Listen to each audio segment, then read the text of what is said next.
خدا نے آدم کو باغ عدن میں رکھا تاکہ اس کی باغبانی اور حفاظت کرے، یعنی خدا نے آدم کو ایک ذمہ داری دی۔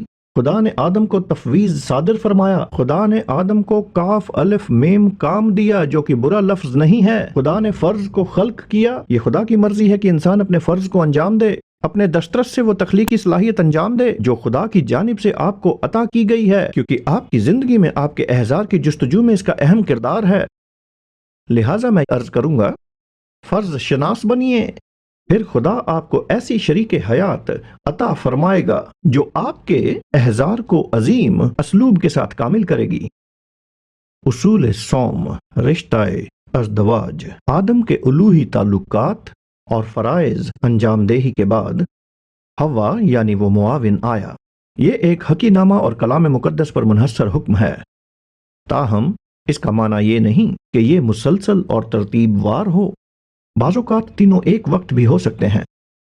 گاہے بگاہے فرض شادی کے بعد آ سکتا ہے، البتہ ضروری ہے کہ تینوں اصول آپ سے وابستہ ہوں، کہ آپ کا تعلق خدا سے ہو، کہ آپ کو خدا کے عطا کردہ فرض سے جس کی آپ تکمیل کر رہے ہوں، اور تیسرا کہ آپ کی شریک حیات آپ کے ساتھ ہو، کیونکہ یہ ہر ایک انسان کے لیے خدا کی مرضی ہے۔ سب کہیں آمین۔ نمبر 4، وہ شادی میں برکت عطا فرمائے گا۔ بہت لوگ میرے پاس آتے ہیں شادی کے متعلق سوال لے کر۔ کچھ کے سوال ہوتے ہیں کیا ہوگا کہ اگر مستقبل میں ہم محبت نہ رکھ سکیں؟ میں معاشی لحاظ سے مستحکم نہیں ہوں اور میں ملازمت میں مستحکم نہیں ہوں، لہٰذا میں محکم رہنا چاہتا ہوں، میں معاشی طور پر مکمل محکم رہنا چاہتا ہوں اور شادی کے قبل مکان خریدنا چاہتا ہوں۔ سنیے، آپ کو شادی کا مقصد ایمان سے منسلک کرنا ہوگا۔ آپ کی زندگی کے تمام حالات کامل نہیں ہو سکتے، ابھی آپ کاملاً ارتقا یافتہ نہیں ہوئے، ابھی خدا میں توانا نہیں ہوئے، پھر بھی اگر یہ خدا کا وقت ہے اور آپ ایمان کے ساتھ فیصلہ کرتے ہیں تو نکاح کے عمل میں خدا آپ کی رہنمائی کرے گا۔ میں چاہتا ہوں کہ آپ ایک عہد کو دیکھیں، امثال 18 باب 22 آیت۔ جس کو بیوی ملی اس نے تحفہ پایا اور اس پر خداوند کا فضل ہوا۔ جس نے منکوحہ حاصل کی، اس کا معنی ہے کہ ایک انسان با حکمت خدا جو خدائی آغاز کا منتظر ہے، جو گھر میں پڑا محض ویڈیو گیمز نہیں کھیلتا رہتا کہ منکوحہ آسمان سے اس کی گود میں آ گرے گی۔ آپ کو معاشرے کے ساتھ مشغول ہونا ہوگا، ادب کو فروغ دیں، ذاتی حفظان کو فروغ دیں، نفیس لباس پہنیں، کلیسیا میں خواتین کے ساتھ صحت افزا تعلقات استوار کرنے ہوں گے، ہر کسی کا پیچھا نہیں کرنا ہے، ان سے فوری طور پر دوستی کرنی ہوگی، اور اس عمل میں خدا آپ کو صحیح فیصلہ کرنے کے لیے حکمت، دانشمندی اور ایمان دے گا۔ اور کلام فرماتا ہے کہ خداوند کی جانب سے ہی فضل عطا ہوگا۔ کہیں فضل، لفظ فضل کا معنی ہے نعمت خدا، خدا کا فضل آپ پر تکثیر ہوگا۔ خدا کو رشتہ ازدواج پسند ہے، خدا آپ کو نکاح کے ذریعے برکت دینا چاہتا ہے، مانے اگر آپ خدا کے مطابق با ایمان شادی کریں گے تو اس میں برکت خدا کی اور رضائے خدا کی ضمانت ہے، اور میں نے اس کا تجربہ کیا ہے۔ جب شادی ہوئی ہمارے پاس وافر نہیں تھا، قلیل مقدار تھی، قلیل افراد ہی ہماری خدمت سے آشنا تھے، اور ہمارا ایمان اور پختگی بھی قلیل تھی۔ البتہ میں نے محسوس کیا کہ شادی کے بعد خدا اپنا فضل، اپنا جلال، اپنی نعمتیں ہم پر ظاہر کرنے لگا۔ مالیات میں اضافہ ہوا، ہماری خدمت اور معاشرے میں ہماری حیثیت میں اضافہ ہوا، ایمان اور پختگی میں اضافہ ہوا، ازدواجی سطح پر۔ لہٰذا فیصلے سے پہلے سب کچھ حاصل ہونے کا انتظار نہ کریں، ایمان کے ساتھ فیصلہ کریں، خدا پر ایمان لائیں۔ تو میری خواہش ہے کہ آپ سمجھیں کہ شادی کے بعد خدا کی برکت ضرور حاصل ہوگی، شادی میں خدا کا فضل ہوگا، آپ کی شادی آپ کو آج کے مقابلے بہتر بنائے گی۔ میں آپ کو یہاں کچھ حوالے دکھانا چاہتا ہوں۔ استثنا کی کتاب 32 باب 30 آیت، کیونکہ ایک آدمی 1000 کا پیچھا کرتا اور 2 آدمی 10,000 کو بھگا دیتے۔ آپ کے ایمان کی طاقت سے شادی میں مزید اضافہ ہو جاتا ہے۔ شوہر اور بیوی اکٹھے دعا کرتے ہیں، اکٹھے ایمان رکھتے ہیں، اپنے وسائل استعمال کرتے ہیں، اپنے تحائف استعمال کرتے ہیں۔ یہ آپ کی زندگی میں تقدیس، فضل اور صلاحیت میں تیزی سے اضافہ کرتے ہیں، جس کا میں نے اپنی زندگی میں تجربہ کیا ہے، اور یقیناً یہ کلیسیا میں بھی نفاذ ہوتا ہے جب ہم معاہدہ کرتے ہیں۔ یہاں کلام ہم آہنگی کی بات کرتا ہے، یگانگت کے بارے میں، جو خدا کی تخلیق کردہ اول مفاہمت ہے۔ مرد اور عورت، شوہر اور بیوی، تم دونوں ایک جسم ہوگے۔ ایک ہی کیوں؟ چونکہ مفاہمت شبیہ خدا ہے۔ قدرت خدا مفاہمت تثلیث میں ہے۔ اور اسی طرح خدا چاہتا ہے کہ ہم مفاہمت کا اور مفاہمت میں خدائے قدرت کا مشاہدہ کریں۔ مفاہمت، میں آپ کو بتانا چاہتا ہوں، مفاہمت آپ کی زندگی میں قوت لائے گی، لہٰذا اجتماعی متفقہ دعا میں بہت اثر ہوتا ہے۔ مفاہمت خوشحالی بھی لائے گی، مفاہمت محفوظیت عطا کرتی ہے۔ اسی لیے شیطان شادی میں مفاہمت پر حملہ کرتا ہے، وہ شادی میں تفریق چاہتا ہے، لیکن شادی میں مفاہمت مرضی خدا ہے۔ میں بتانا چاہتا ہوں، مفاہمت راتوں رات رونما نہیں ہو جاتی، وقت، عمل اور کردار کے ساتھ پختگی کے لیے علم کلام خداوندی درکار ہے، لہٰذا ہمیں شادی میں صبر رکھنا ہوگا، البتہ مقصد یکانگت ہو آپ دونوں کا۔ آپ کا مقصد یہ ہرگز نہ ہو کہ میرا شوہر میری بات سنے، آپ کا مقصد یہ نہ ہو کہ میری بیوی میرے تابع رہے۔ مقصد شادی میں مفاہمت کا ہونا چاہیے، مفاہمت۔ اگر آپ شادی شدہ ہیں تو یہی آپ کا مقصد اور دعا ہونی چاہیے۔ میں آپ کو ایک اور حوالہ دکھانا چاہتا ہوں، وائز 4 باب 12 آیت۔ اور اگر کوئی ایک پر غالب ہو تو 2 اس کا سامنا کر سکتے ہیں، یعنی دونوں ایک ساتھ زندگی کی جنگ لڑ سکتے ہیں، زندگی کے طوفانوں پر قابو پا سکتے ہیں، اور تہری ڈوری جلد نہیں ٹوٹتی۔ یہ شادی میں کیا افشاں کرتا ہے؟ محض ایک ہی بات، شادی فقط مذکر اور مؤنث کا مجموعہ نہیں بلکہ خدا ان کے درمیان ہے۔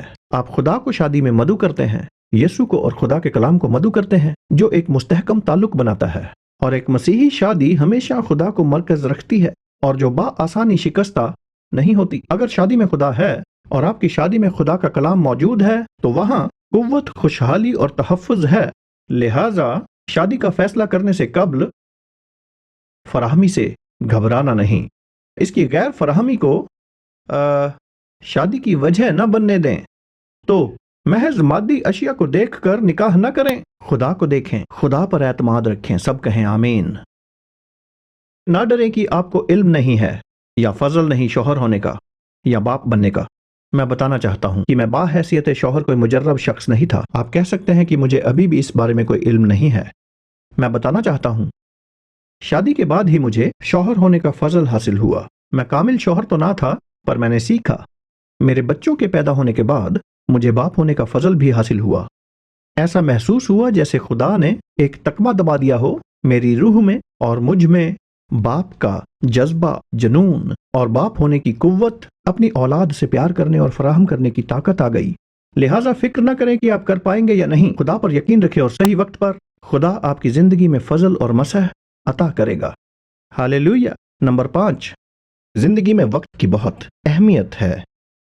ایمان کو عملی جامہ پہنانے کے لیے شادی میں عمر حائل نہ ہو۔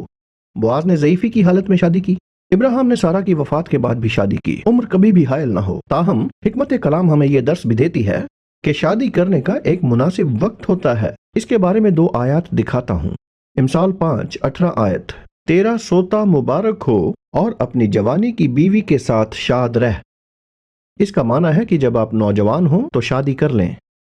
اپنی جوانی کی بیوی، زبور 127:3-5 آیت، جوانی کے فرزند ایسے ہیں جیسے زبردست کے ہاتھ میں تیر۔ آپ کی جوانی کے فرزند، اس کا معنی بھی یہی ہے کہ اپنی جوانی میں صاحب اولاد ہو جائیں۔ تو یہاں حکمت کلام ہے، کیونکہ جب آپ جوانی میں شادی کرتے ہیں، آپ میں توانائی ہے، آپ میں حکمت ہے، اپنی بیوی سے لطف اندوز ہونے، خاندان شروع کرنے، بچوں سے لطف اندوز ہونے، تربیت اور اصلاح کرنے اور ان کے ساتھ مل کر کام کرنے کی صلاحیت ہوتی ہے۔